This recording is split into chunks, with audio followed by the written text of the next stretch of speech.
bet all.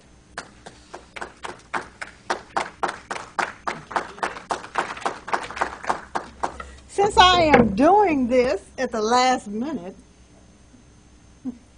okay. All right. Good morning, good afternoon, everybody. How y'all doing? Isn't it great that it's not as hot as it was, but it's still warm and nice and crisp outside? And how y'all like the parking?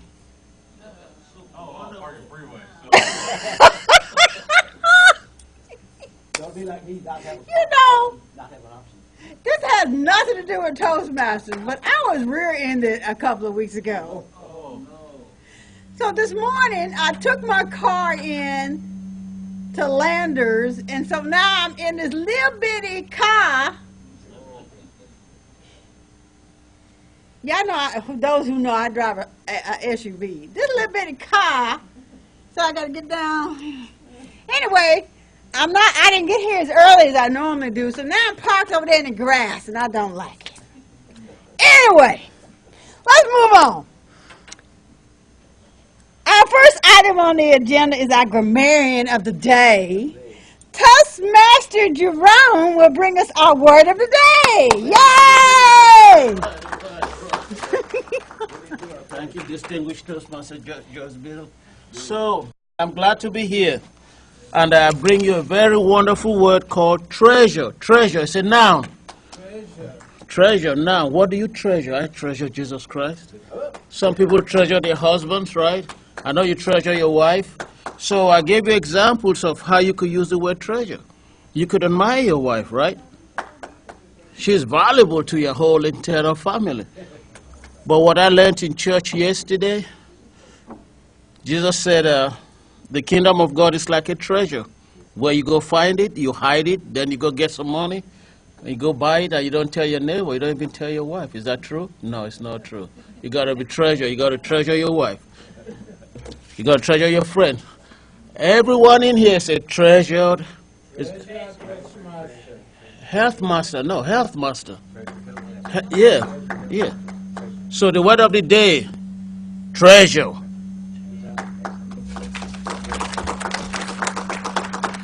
Thank you. Distinguished Toastmaster. Toastmaster Charlie just brought it to my attention that we did not do the Pledge of Allegiance. I tried to tell you, I didn't get your attention. So let's all stand for the Pledge of Allegiance.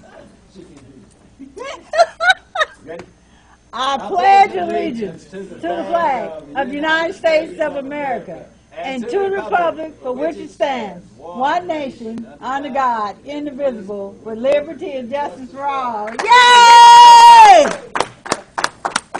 All right, next item on the agenda.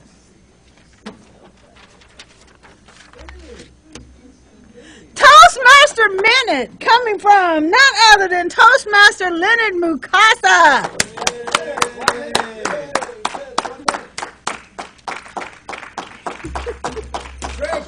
Thank you very much, distinguished Toastmaster Joyce. I treasure this moment. I treasure Toastmasters International. I treasure Healthmasters at ADH. Speech and statistics. I come from a background of epidemiology. We talk about numbers. You don't have numbers, nobody will believe you. In God we trust, and in data too. We need the numbers are quite important in speech, but you have to drive these numbers home, says Craig Valentine, our famous speaker, speech writer, speaker, trainer. Here's an example. He says, in a given year, you may spend 500 to 1,000 hours in an automobile. That's a statistic. However, he says it may not make sense to you. He says, how about turn it around and say, if you are going to live up to age 75, That's about 7 to 10 years in an automobile. I think we spent a bit more minutes doing the parking this morning. 7 years, he says. And what could that mean to you? He proposes that you don't just pass it, but drive that point home. He says you suggest turning a car into a roaring university. You could do audiobooks. An average American after school reads less than 1 book a year. Says that's not right. Toastmasters, we have to move on, get audiobooks if you can. If you do 3 books on a given topic, you're an expert, he says, compared to the rest of the country's folks. So, statistics and speech, yes, but drive your number home. Distinguished Toastmaster Joyce. Thank you very much. Well, wasn't that a treasure? Yes, definitely a treasure. Now let's get into our prepared speeches. Our distinguished Vice President of Education will be our first speaker, and this will be her 10th speech. Yay! Distinguished. Well, she's not distinguished yet, but Toastmaster Jonna Jacobs will be coming from the Company and Communication Manual, Inspire Your Audience. Project title, Always Win. Always Win. Toastmaster Jonna Jacobs. Thank you, Joyce.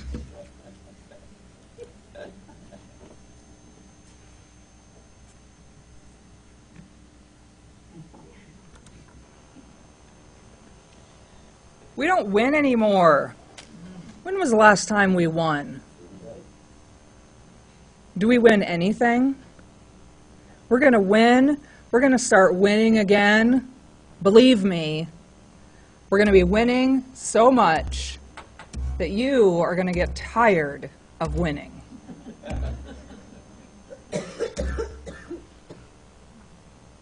As a society, we place a great deal on the importance of winning. We place so much importance on winning that we often apply winning to circumstances where there isn't even any competition. I'm winning at life. What does that mean? I'm winning at life. Spoiler alert, nobody wins at the end. Winning has become this invisible line of separation for human beings. You're either a winner or you're a loser. And nobody wants to be a loser. So now we're caught in this hyperbolic trap where winning is more about imposing your will of the reality of a situation rather than focusing on a desirable outcome. So what is it to win? We've heard these expressions. Winning isn't everything, it's the only thing. Second place is just the first loser. Winning is habit, and so is losing. Winners never quit, and quitters never win. Do we believe these? Is it fair to dichotomize the entire humanity into 2 boxes, winners and losers? Of course not. That's ridiculous. I want to inspire you today to change your definition of what it is to win. I promise you that if you put these 3 rules into your daily life, you will always win, even when you don't. We have to make a choice. We're going to be a winner or a loser. Win. In order to win, you have to be well informed. Football teams watch tapes of their opponents to get ready for a game. They know the other side. No matter how much of an expert you are, if you don't know the perspective of the person or the group that you're trying to win over, then you're not much of an expert.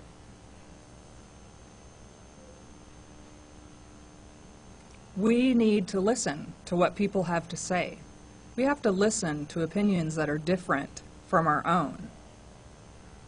When we don't agree with someone, we tend to discount everything that they say after that simply because we don't agree with what they say, rather than trying to find out why they're saying what they're saying.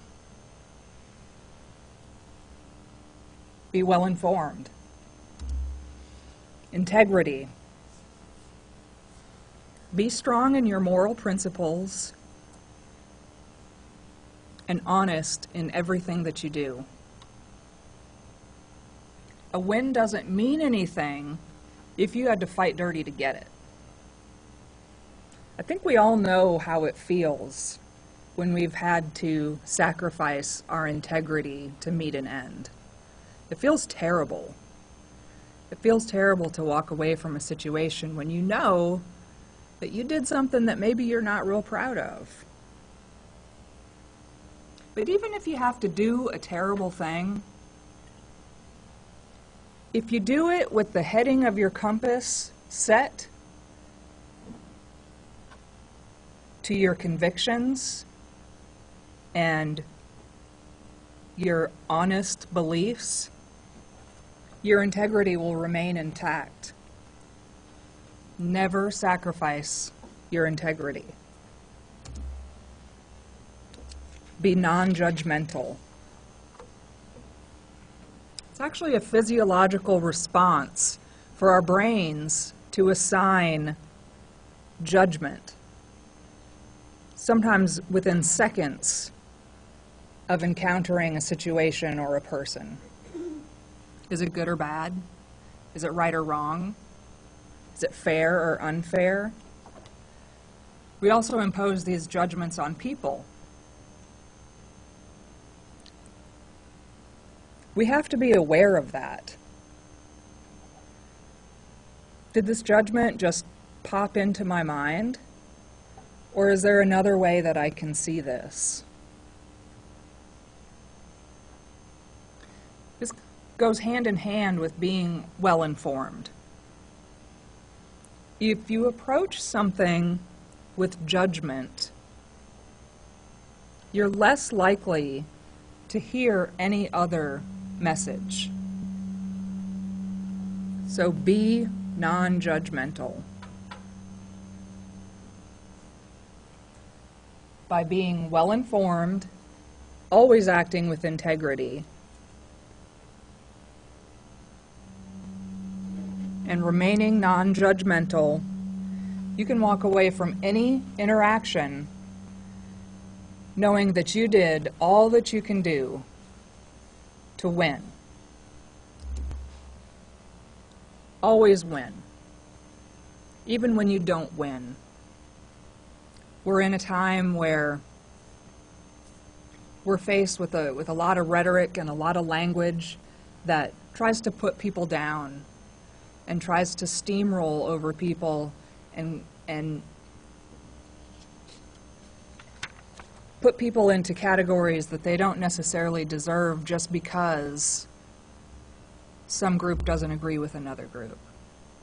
So I really would like for you to come away from this knowing that if you act in a way that is honest and just to yourself, that you're always going to come out a winner. Thank you.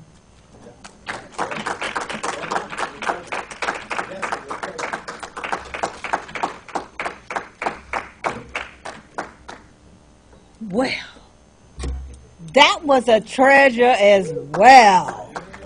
I like the new word of the day. Of course, it's a common word, but it's a good word. I like it. Moving on to speaker number 2. It's one of our new members, and she's my mentee. Cool. Let's give her a hand. Our next speaker is Toastmaster Brittany Lee, coming from the Competent Communication Manual. She'll be speaking on her icebreaker. Yay! Confessions of an INTJ. Confessions of an INTJ. Toastmaster Brittany Lee. Don't you I ever? don't have a PowerPoint. I made one, but You don't know I where was it is? unsuccessful, so I'm not going to worry about it. You couldn't find it? Mm-mm. I'm not going to worry about it. It's fine. Okay. Okay, thank you. Greetings to all of you. Allow me to introduce myself. My name is Brittany Lee. I'm an employee here at the Arkansas Department of Health within the Trauma Registry. And today I am going to use a personality inventory to give the audience some insight and understanding about who I am as an individual. My icebreaker speech is entitled Confessions of an INTJ, and it is a treasure to be able to stand here in front of you today to give this presentation.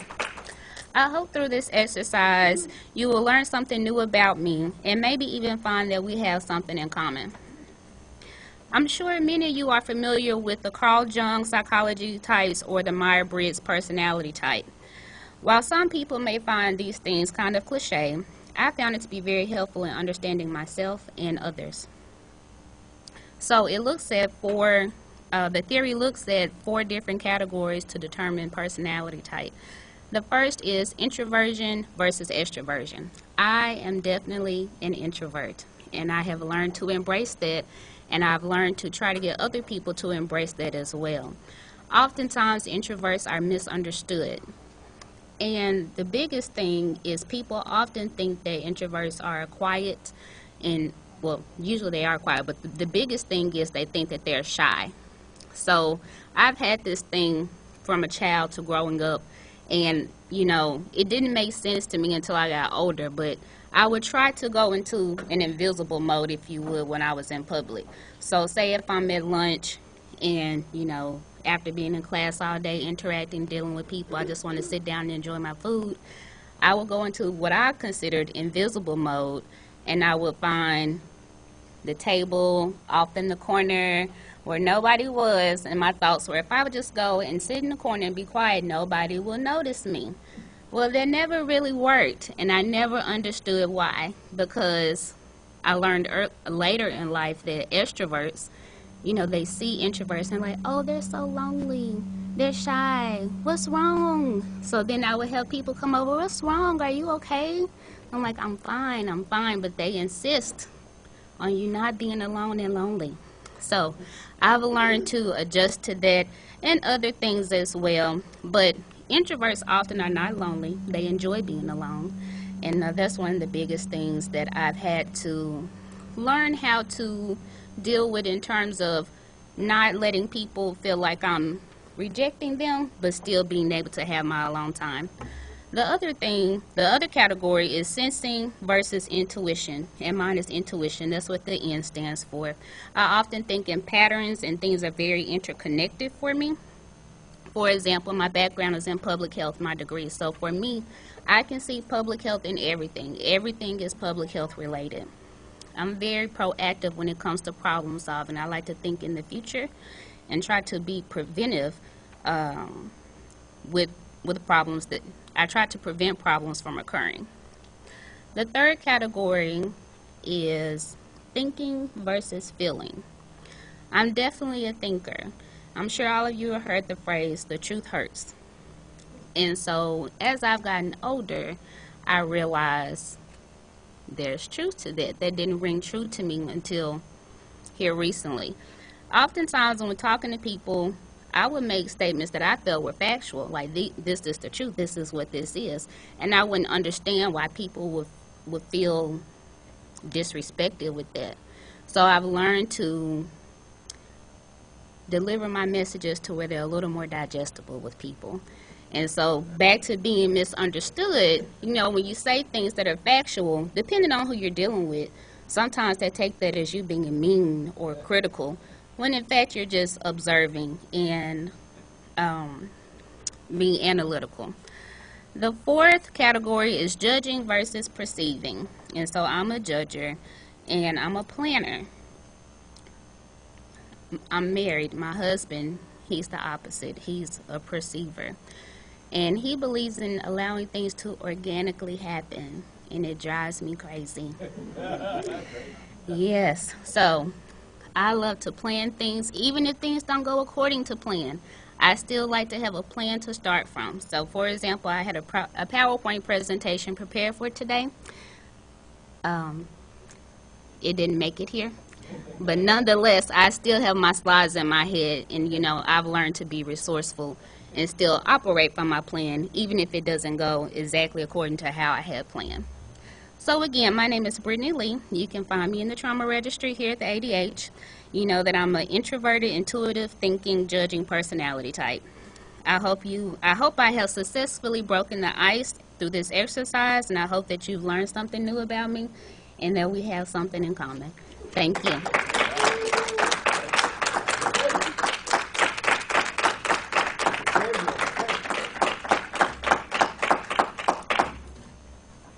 And you know what I'm going to say. That was a treasure. We're moving on to our table topics on non-prepared speeches. You may have skipped one. Oh, that's right. Thank you, Adrian. Do you know why I said that? Because I was looking down the agenda at the table topic and skipped over. But anyhow, we'll move back up to speaker number 3. Speaker number 3 is Distinguished Toastmaster Adrian Duncan will be coming from the Company Communication Manual, project number 7, Research Your Topic. The title of his speech is Water. Water. Distinguished Toastmaster Adrian Duncan.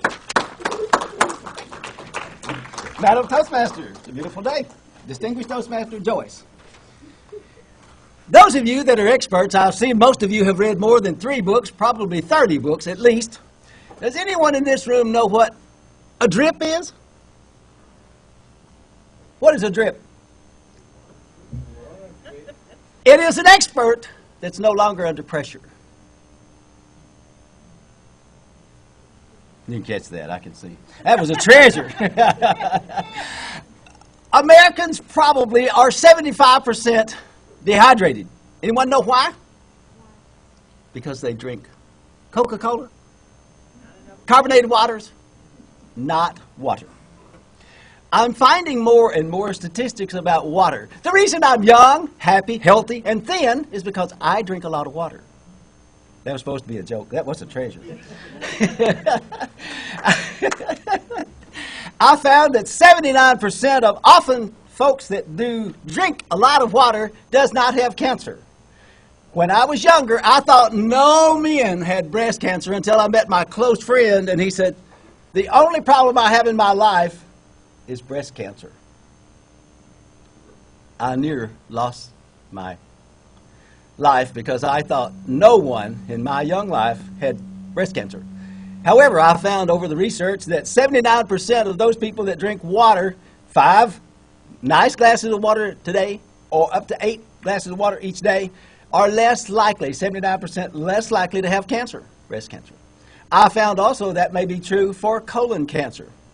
I found that at least 50% of that amount of water may prevent people from having other types of cancer and or other diseases. One of the things we're finding more and more, people that are trying to be healthy, are they truly interested in having a treasure of long life or not?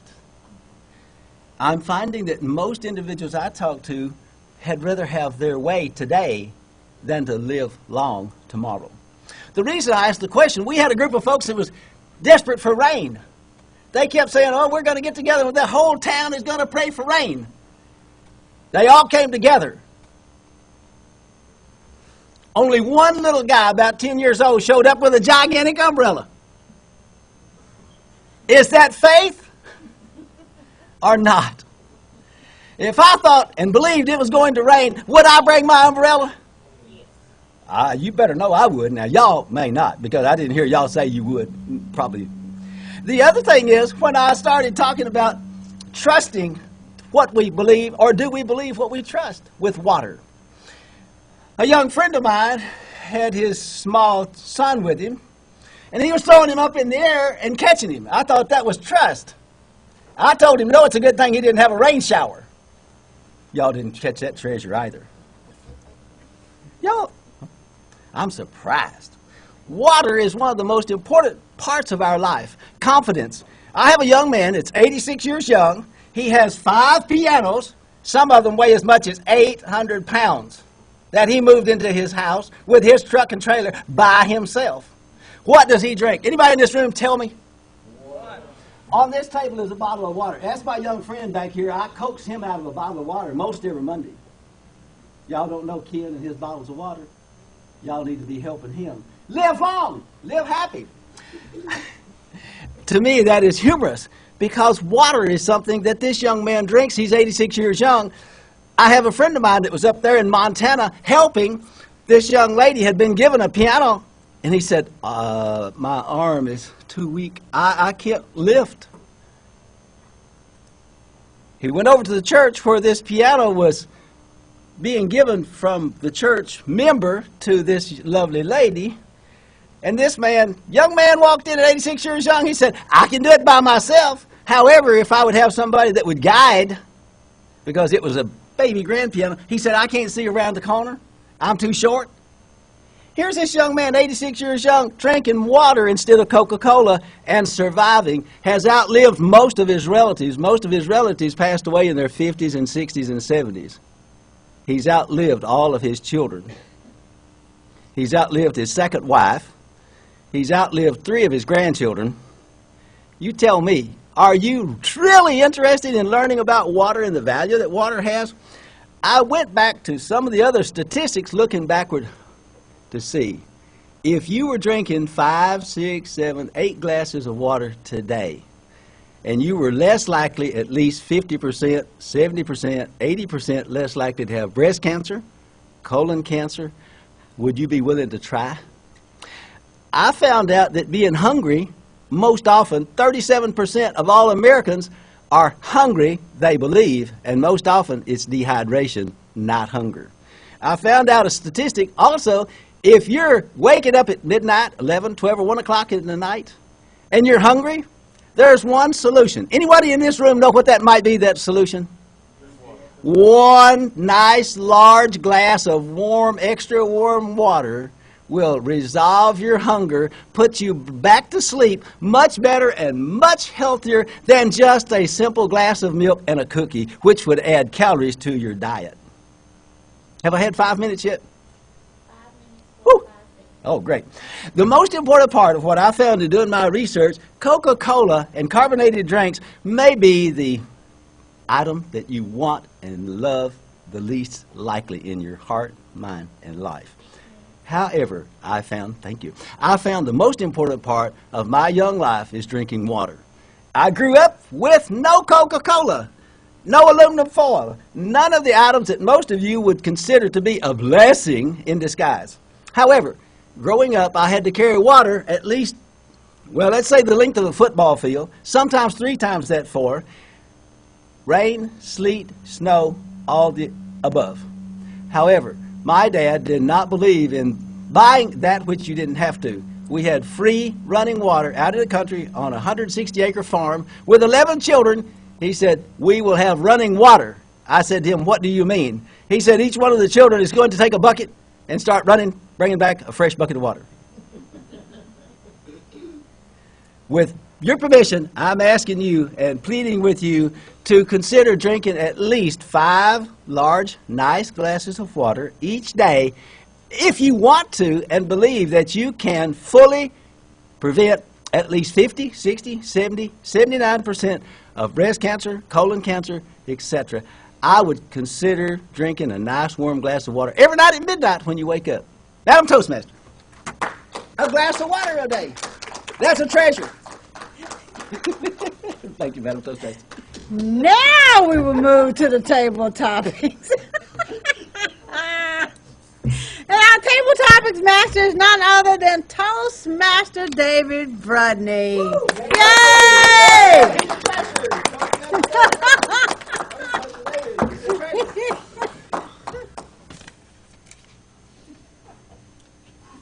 Wouldn't you agree that the gift that we have to practice table topics and off-the-cuff speaking every week is none other than a treasure? Yes.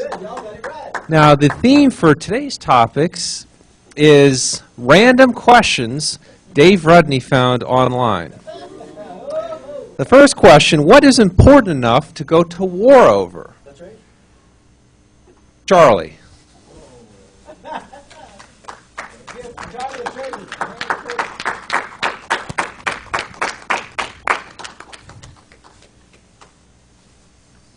John, I know you mentioned there's more to it than winning. Well, Ricky Bobby said, if you're not first, you're last. Talladega Nights, you got to watch that movie if you haven't. I hate losing. I don't care what it is.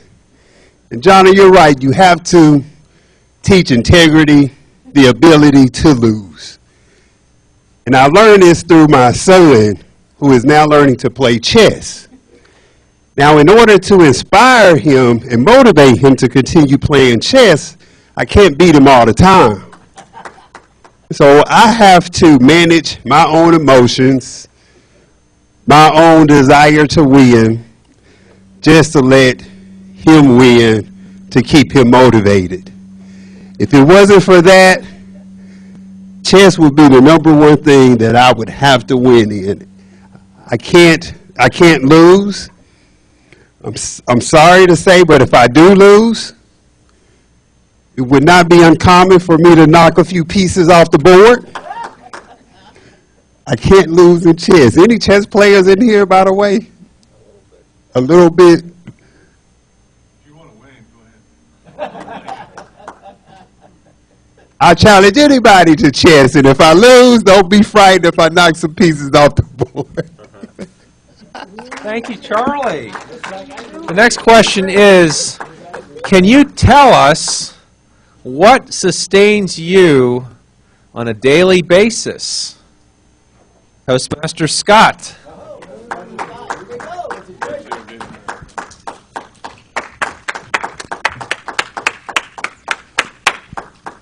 What sustains you on an everyday basis? I'm going to call Adrian out. Water. Water, number one, key to life. But for me, what sustains me is my family. Doesn't matter where I'm at, doesn't matter what I'm doing. The little 5-year-old blonde-haired, blue-eyed torture of my house. And then her mama. That is what sustains my emotions, my normal everyday path. It's the reason I get up. It's not because I want to earn a paycheck. Everyone wants that, right? That is what sustains me. That is what will sustain me going forward. It's what I would go to war over. It's what I would do. I would lay down my life for. So family and water. Thank you, sir. Thank you, Scott. Looks like we have time for one more question. Could you tell us what is your number one goal over the next 6 months? Toastmaster Lucy.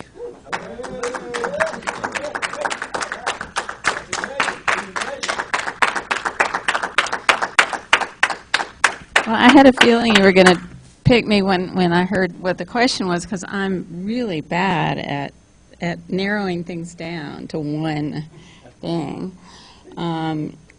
So I just said, too. And I'm the odd counter, so. At least I'm aware of it, right? Yeah. 6 months, the next 6 months, my goal is to start getting more. I mean, I don't know that this is what sustains me. You said what? No, that was the question before. See, now I'm forgetting the question. My number one goal for the next 6 months is to be more active again, because I realized that when I was out of town, I felt better, and people said, "Well, you're on vacation, you're relaxed," and when I started thinking through what did it have in common the different times that I'm out of town, it's usually in a big city, and I'm walking a lot more and I'm a lot more active, and it wasn't less stress. That's what being out of town has in common in different trips I've made lately. So. All right, thank you, Tracy. Handshake here. Great job. That concludes our topics. Madam Toastmaster.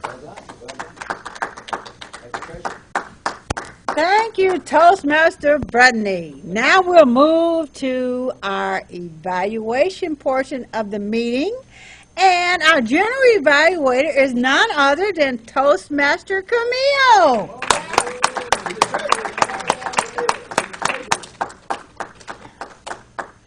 Good afternoon, everyone, fellow Toastmasters and distinguished Toastmasters and guests. We're going to start our evaluation portion of the meeting. And we'll have 3 evaluators. The first one will be Shauna Meadows. The second one will be Joyce Biddle, distinguished Toastmaster, and then Scott Gain. So I'd like to introduce the first evaluator, Shauna Meadows.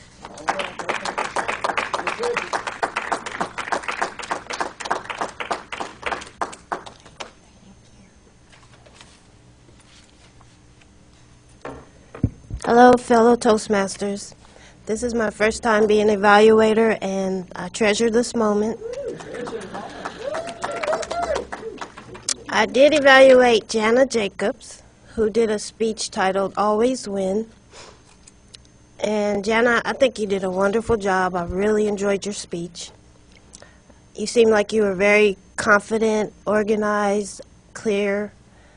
You knew what direction you were taking your speech in, and you kept my interest the entire time. I liked the visuals that you gave, the slide. The part of your speech that really stood out to me was the words you used. Excuse me. When you said there was an invisible line of separation between human beings, and that's what defined winning, I felt you were absolutely right. It's that was a very good way of putting it. I also noticed the beginning of your speech, you were saying things that I thought I had heard before about winning, and I'm like, oh, Trump. He said those same things, I believe. So that really caught my attention, because I was like, I've heard that before. I really liked that. You did inspire me in your speech to look at winning differently, because I did always look at it as a winner and a loser, and I never thought of it as paying more attention to another person's perspective as winning. So I really liked that. Again, I felt you were well informed. I feel more informed after hearing your speech. And I really liked when you used your hands and you pointed as if your hands were a compass. And you said that, you said, I'm sorry. You use your hands and you use them as a compass, like I said, and I like that. So, thank you for your speech. I feel that you did a great job, and I really look forward to seeing your next speech.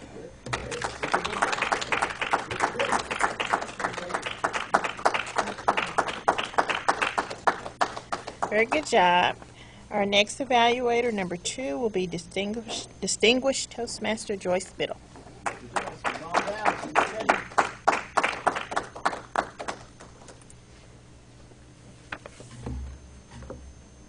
As I said before, this is my mentee, and I'm really proud of her because, for one, she started out saying she's an introvert. And you know, I used to be an introvert, if y'all don't know that. I don't look like it, do I? But way back when, I used to be an introvert, and I know how hard it is for an introvert to stand in front of people. And I'm really proud of her because she stood up here as an introvert and gave this speech, and she did an excellent job.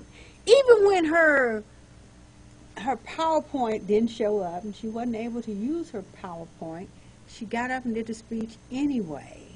Back in the day when I was an introvert, if I didn't have my PowerPoint, I don't know if I would be able to do my speech. So that was a point in her win column. The other thing is she's well organized. This is another plus for me because I'm well organized. Because if you all know, I have OCD. And I'm wondering if she has OCD like me. Is that the case? Oh, okay. But anyway, she's well organized, and she said her husband likes to do things on the fly. I know people that like to do things on the fly, and that bothers me to no end. I can't stand that. She's well organized, and you could tell she was well organized by the way she did the speech. The only thing that I would say that she needs to improve upon is because she's an introvert, she has that soft-spoken voice. She needs to raise her voice a little bit. But otherwise, it was a great speech. Good job.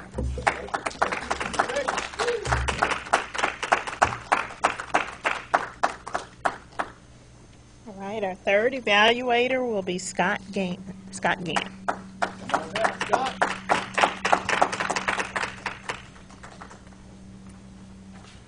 Distinguished Toastmaster Duncan, it's always a treasure to hear you.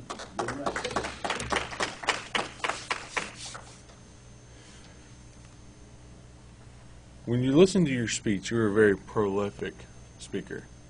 You were one that I think all of us probably look up to. We should. I think the man's been doing it longer than all of us combined.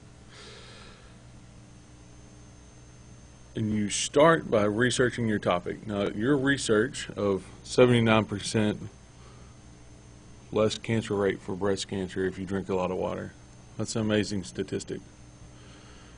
It's also a very valid statistic because I happen to do a research paper on some of this. Not only did you research it, you researched it with credible sources. I think we all agree we should probably drink more water.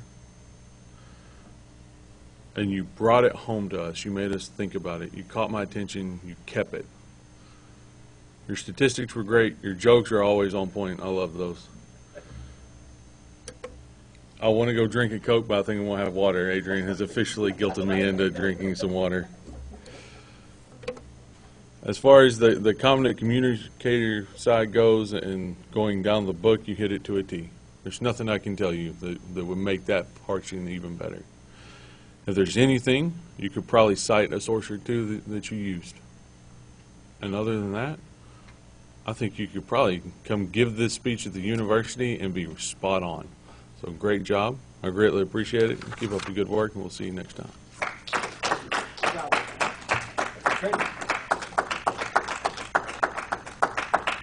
All right, thank you. Now for our grammarian report from Toastmaster Jerome.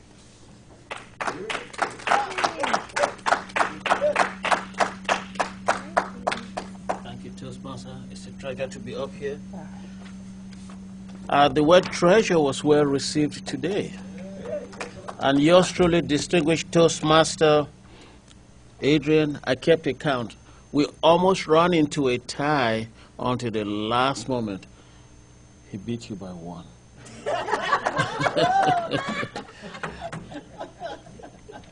Next, well, you say second doesn't count as a win, does it? There was a second and a third, so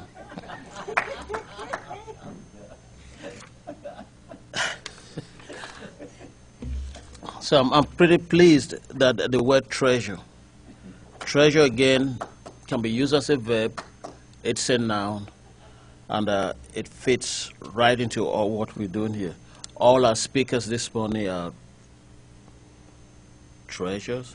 Their speeches were well valued, and I think I learned a thing or two, and I will copy from everyone today. Thank you. Toastmaster. Thank you. All right, good job. Our next portion of the program is for the eye counter, and that's Lucy, Toastmaster Lucy.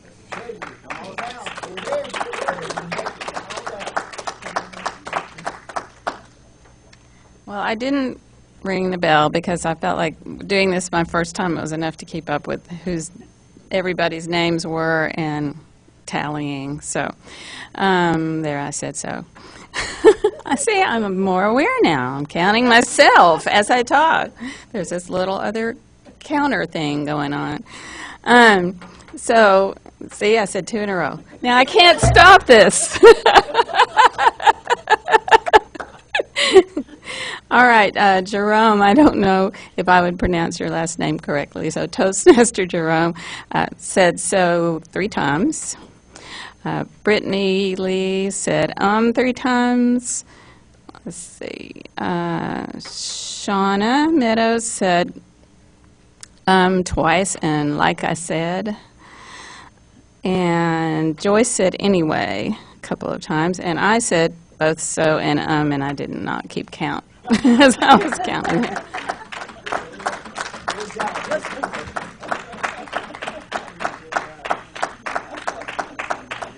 Thank you.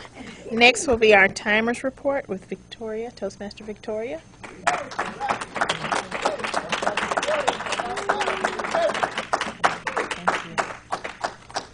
Good afternoon, everyone. It's such a treasure to be able to give this timers report to you all today.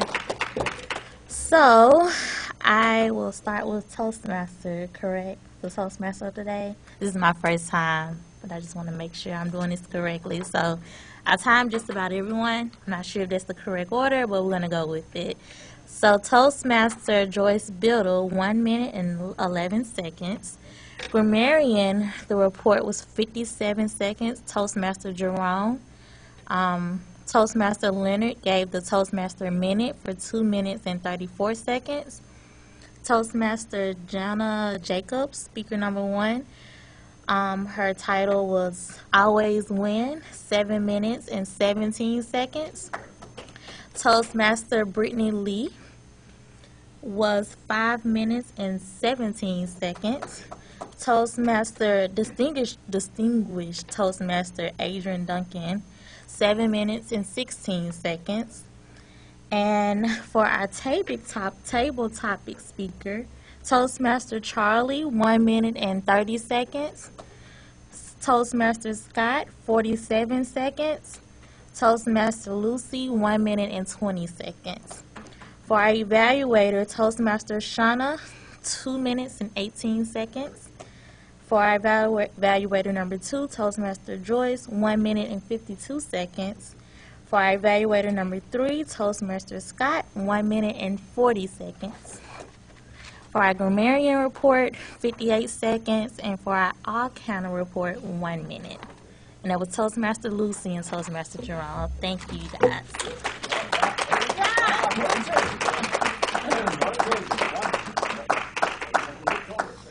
All right. Thank you, everyone. We had a really enjoyable meeting today. And thank you for the evaluation team and all the others that participated. I would like to turn the meeting back over to the presiding officer.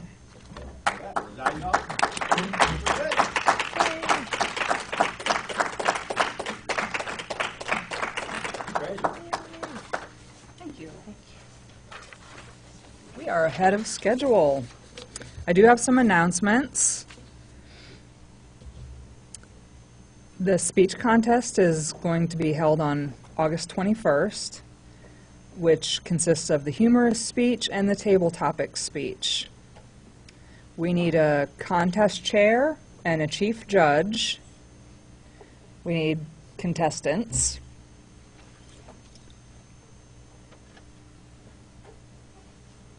The contest chair will contact all the members and respond to the contestants so that they know they're on the schedule.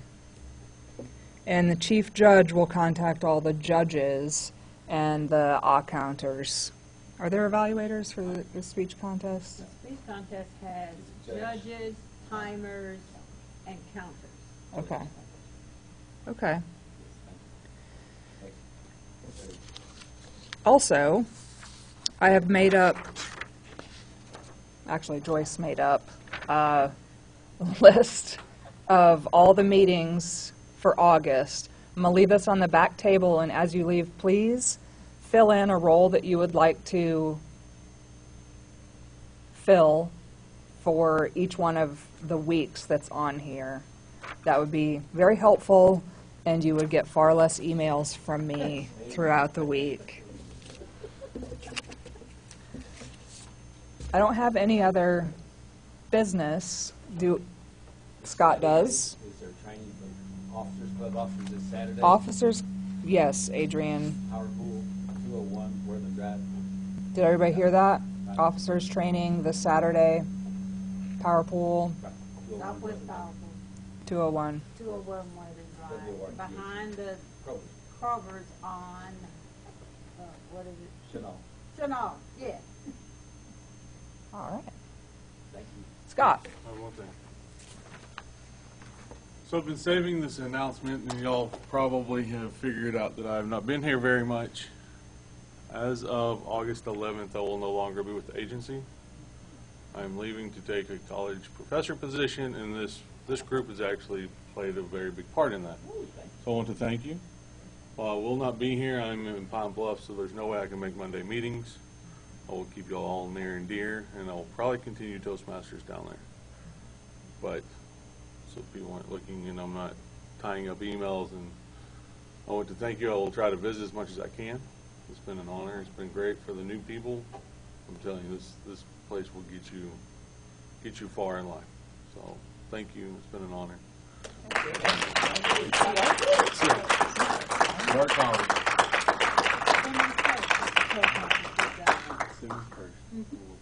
He's going to CARC, I'm assuming, to the EMS paramedic program.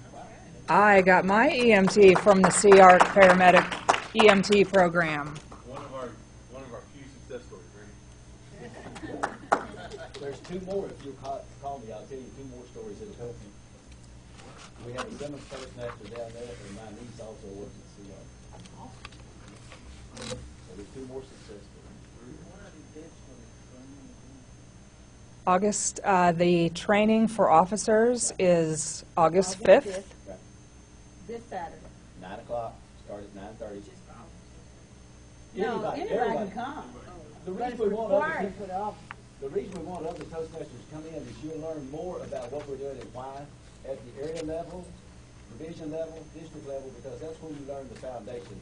Our training of officers are for also new members, because we want you to become the officers next year and next year and next year. How you learn that information is from these trainings that we have for the officers each year. We do them twice. We did them on Thursday, the 20th of July. We'll do them August the 5th. Then in January, we'll do them again because we have other trainers, and each trainer does something different to help you improve your skills. As Scott said, just what you just said, the way to improve and move up in your world of success, if you will, as Jonna said. Communication, leadership is the way to move up. Is that true? Right, we'll like it. Yes. Yes. Yep.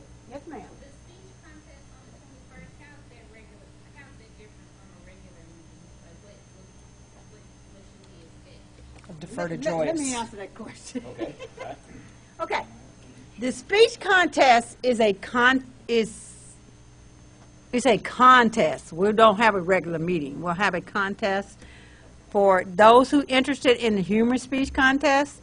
The contestants will be competing against each other on a humorous speech.